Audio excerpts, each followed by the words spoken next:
Hey friends, welcome back. Now, I really hope you had a little bit more time to dive deeper into building your first report and try out different visualization types, formatting options, and so on. Now, if you're done with this, just make sure that you click the Save disk here again. And also, if you close the report without saving, then Power BI would just create a pop-up window and ask you whether we want to save the data.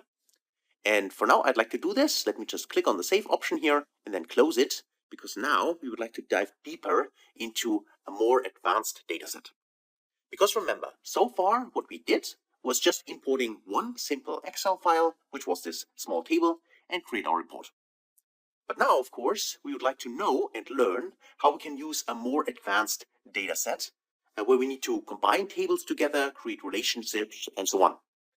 And in this video here, I just would like to show you what kind of data we deal with the next couple of videos. So let me just open this one, and that is the Excel file called PBI, so Power BI Training 1. And you should also find it in the resource section to follow along with me. So what you could see here is, in this Excel file, we have 3 tabs. So we have a sales tab for 2023, and I mean 3 sales tabs. We have a sales tab for 2022 sales, and for 2021 sales.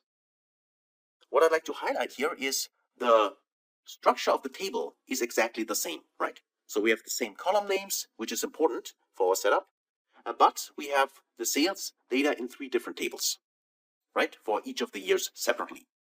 And of course, what we want to accomplish in Power BI is getting this into one big table, which we can then analyze, slice and dice, and figure out, for instance, different kind of sales numbers across various products, for instance.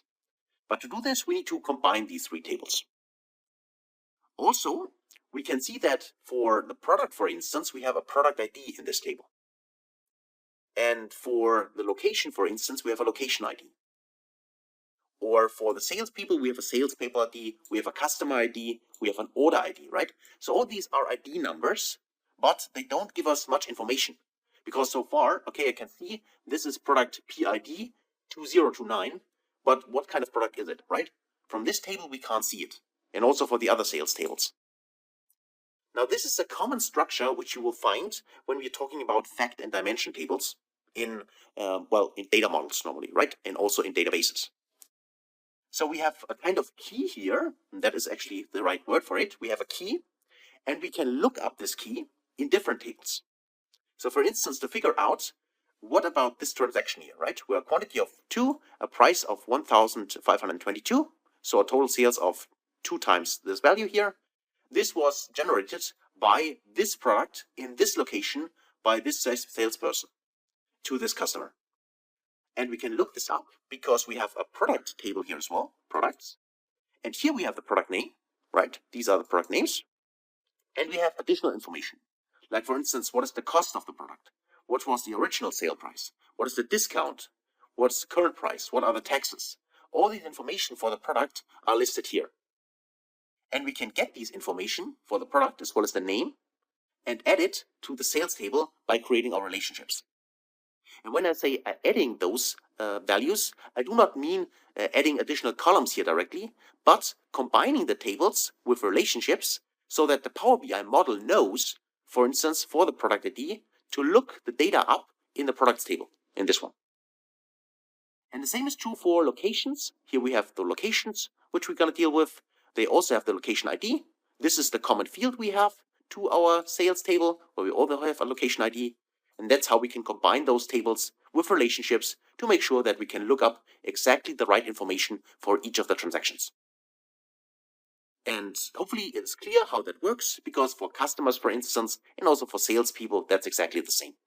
We have the ID, and this is our lookup table, more or less, where we can then search, okay, based on the salesperson ID, which we find in sales transactions.